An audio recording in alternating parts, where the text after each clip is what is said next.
So I want to demonstrate for you, and there's further video on this that you can watch, but I want to demonstrate the use of the chain. This is a training collar. It's meant to train, and it's meant to correct, and it's also meant to ensure that your dog's doing what we want it to do.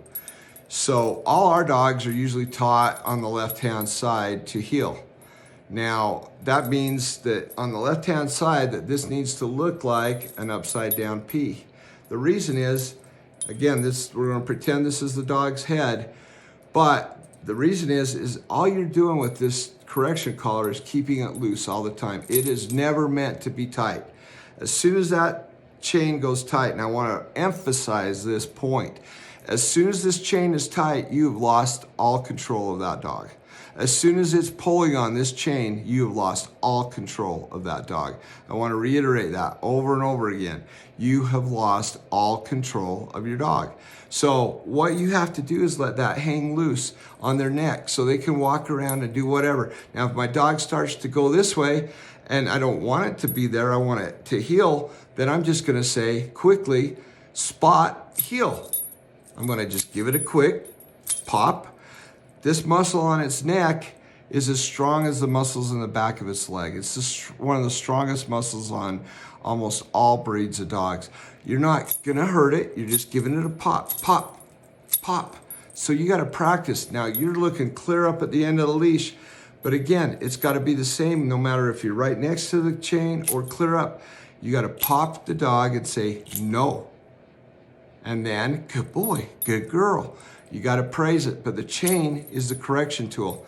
Now, if you put the chain on as a right side up P, as such, and you put it over the dog's neck, then that chain is just going to lock. It's never going to release. And again, like I just reiterated or said, I want to reiterate again, once that chain's tight, you've lost all control of the dog. It doesn't make sense to most people that if the chain is loose, that you're guiding or controlling the dog, but you are doing everything to control the dog.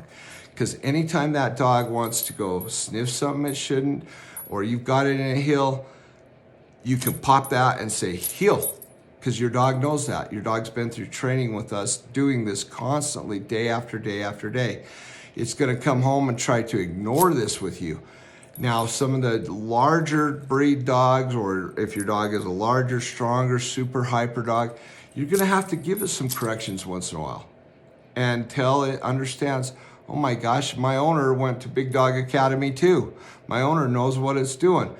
But it is really hard to get in the habit of letting this click and hang loose because most people wanna keep it like that. Almost everybody wants to just keep the chain tight.